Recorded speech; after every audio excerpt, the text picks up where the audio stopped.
Hi everyone, welcome to another episode on Learn All Things Cyber with T. As I promised you that we are going to be shuffling between hands-on practices, and then I would also be teaching once in a while. I'll be bringing in different specialists also who will be able to train, newbies, people that are just coming into the industry on hands-on. So for this episode, we have a specialist. He'll be teaching you and taking you through how to install Kali Linux. And once he's done with that, he would also show you a very popular open source Intel tool. Now, to explain this a little bit, he'll be showing you that tool and how you can use that tool, to perform different reconnaissance, to get username of somebody you're trying to research. And this is very useful for people who are into, security research, investigators, people who are ethical hackers, and the rest. So it will take you through, I won't be the one doing this episode, I'm just doing the introduction. So it will take you through how to install Kali Linux on your VirtualBox. I use Oracle VirtualBox, but I think he's using something else, I think VMware. He'll take you through how to, install it and have it running. And he would also be showing you what Sherlock is. So Sherlock is an open source Intel tool. It's usually used for social media in Intel. And what it does is that it helps you to get information about somebody when you have their username. So when you have their username, it will help you to get all the information across different social media platforms, including even links to their profile. So we'll be taking you through. He has a specific example he'll be using to help you see how it works. And if you don't already have Sherlock installed, I'll be putting in the comments of the video how you can git clone it from a GitHub project, how you can clone it and then start to use it. So I'll put that into the comment, but it will take you through the video on how to install Kali Linux and how to start using Sherlock. I hope it's helpful to somebody. See you in the next episode.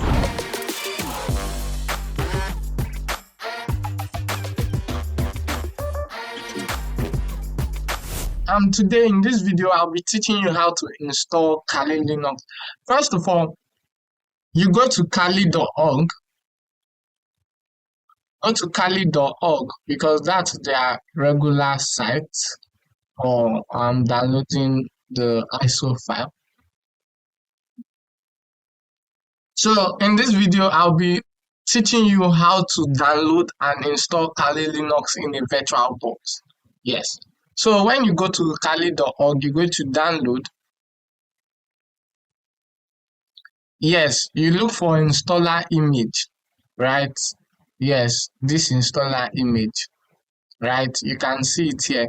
They have two versions for virtual machine, but of recent, I think about starting from 2023 upward, I don't think this works again. So we use this now. Yeah. So you go and look for the offline version, which is this one, and it's 4.1 gig, right? So you click on it and it should download by now.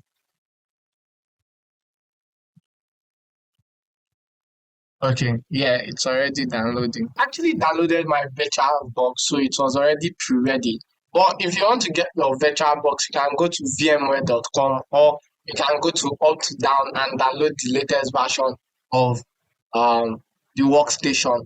It's either the VMware or the VirtualBox, any of the two, you can actually download them. So now let's dive into installing our Kali Linux ISO file.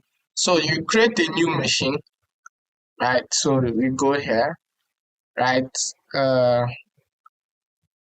Yeah, we browse because I have Windows and I have Kali, so we browse. Yes, so you can see the Kali ISO image has been downloaded already. So this is it. You click on it and you open it.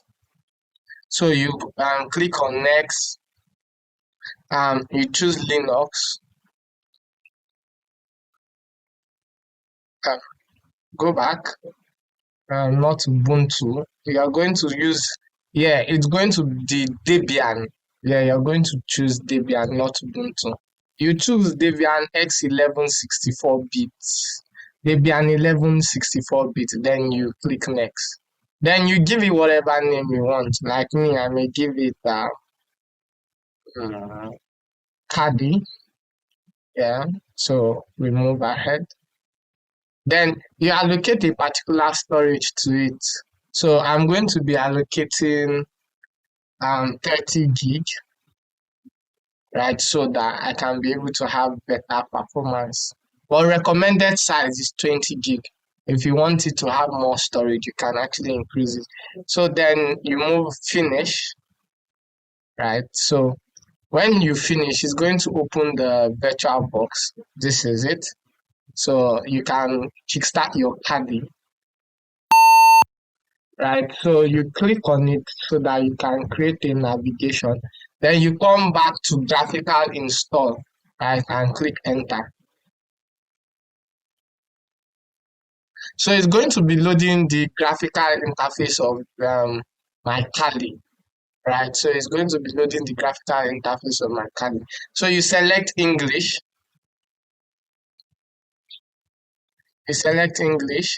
then select your location.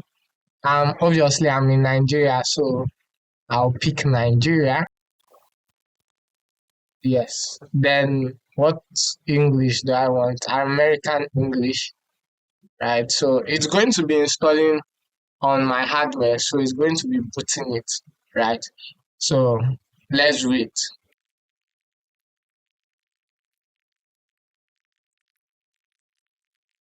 right?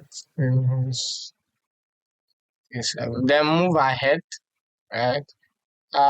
Yes, username for account, this. Then I'll enter my password, right?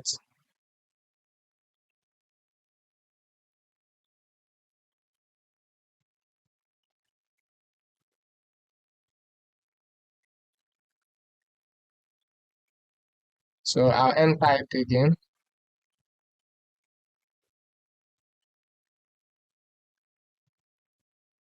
So then I'll continue, right? It's going to be setting up other configurations.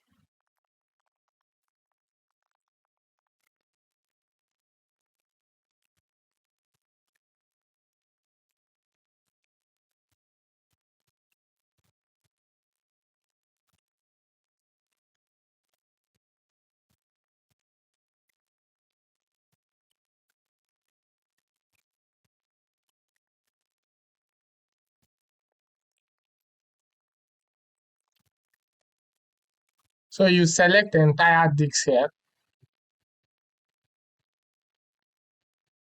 continue. Yes, all files in one partition recommended. Continue. Yes, yes, you click on yes. So you're going to continue after doing this thing. Just leave the network setting this way. So you continue, and your Kali is already up.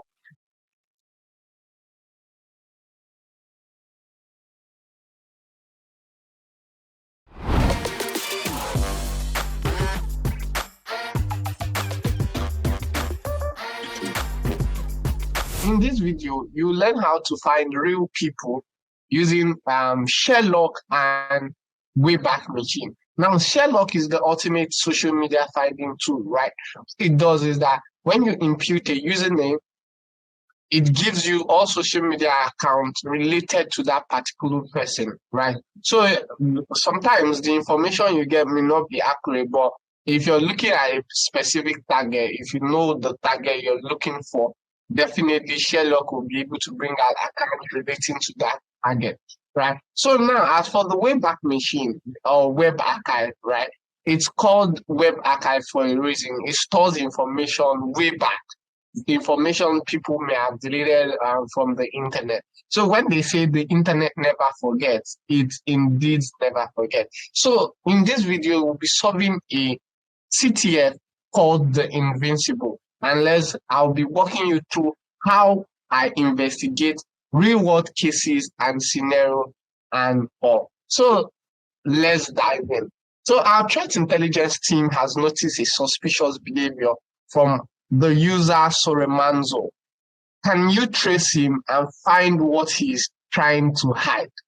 Right. So let's dive in. So note in this cyber talent CTF, they gave us a name, a social media account called random user account called Soremanzo. So what are we going to do as an investigator? So now we are going to copy this name, right?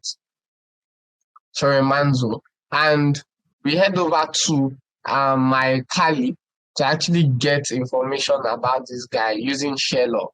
So what we are going to be doing is that we are going to be actually looking for Soremanzo's account. So we are going to be looking for all accounts belonging to Soremanzo, right? So what we are going to do is that we type in Sherlock Soremanzo, right?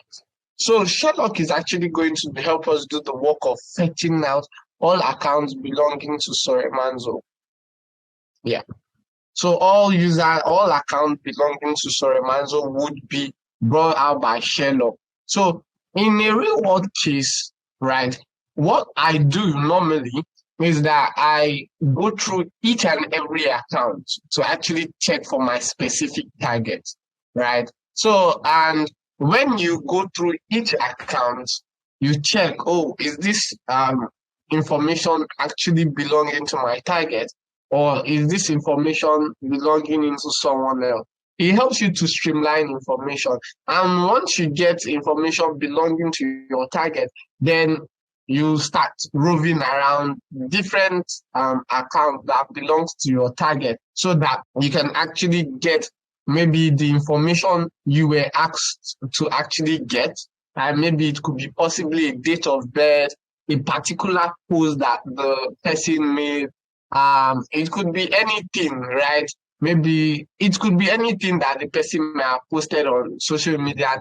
So we have his username from alllinked.com. We have his username from Discourse. We have his username from freelance.hbr. We have library thing. We have my list and all you can see, right? So we have approximately about 13 social media accounts that were actually given to us by Sherlock. Now, what I normally do, like I said, is that I check down each account belonging to my target, right? So, but now this is a CTF I've already solved, and I already know the specific account I'm going for, which is Soremanzo Discourse, this particular account. This account, solving this CTF for the first time, I discovered this account had more juicy information than the rest, right? So we are going to copy this link, right, and head over to my browser, open up this link and see what this link has installed for me. Right, so you open a new tab.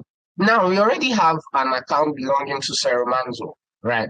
So we are going to review the account, right? Check what's there and see what Soremanzo is hiding. You said he's hiding something, right? So as I hear, we could see Soremanzo has 9 followers. Let's go over to the badge. Right. Okay, there's nothing in the badge. Explore. There's nothing in explore. Then favorite. So Manzo has have a favorite discussion here. Then we head to about. Oh, there's something. He said, oh, you found me. Never mind, I knew that you would find me anyway. So I deleted my flag D. Not all what you need.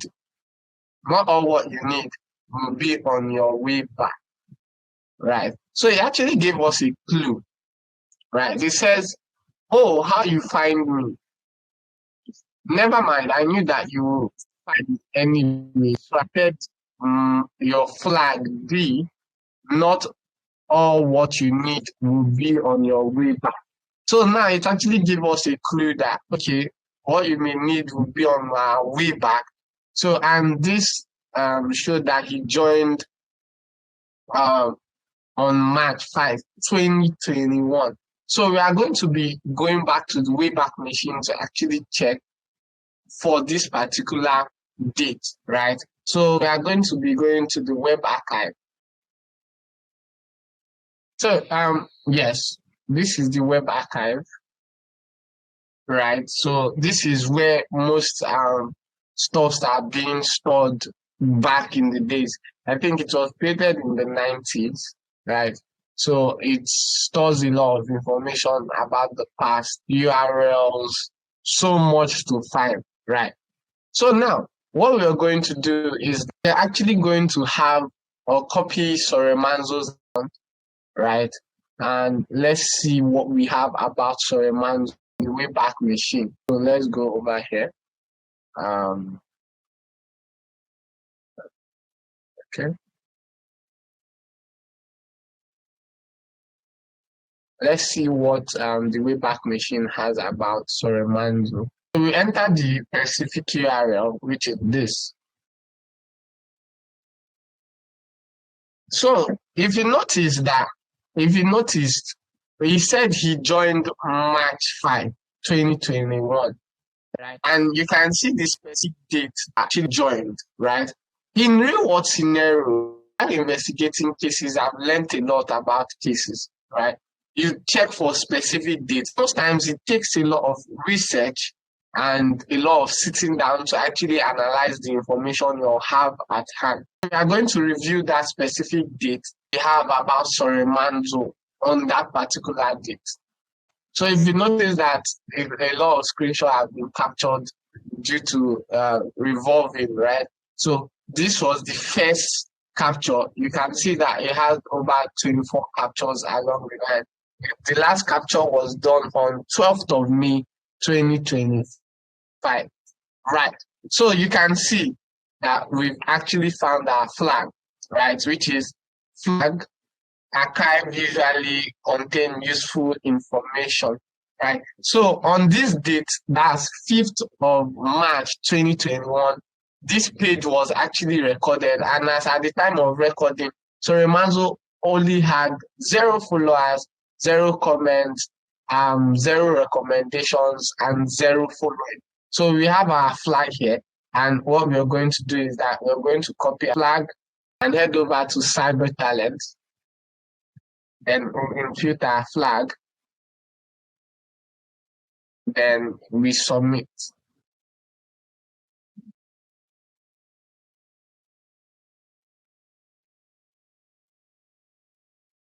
Notice that our flag got successful. So in real world cases, this is a CTF. In real world cases, it takes longer time for analysis to break down. This is CTF. It's already programmed. Vulnerable. So in real life scenarios, you have to do every single comment, every single post, every single thing. It trace down the digital footprint of the person you're looking for. So thank you for watching. See you on the next one.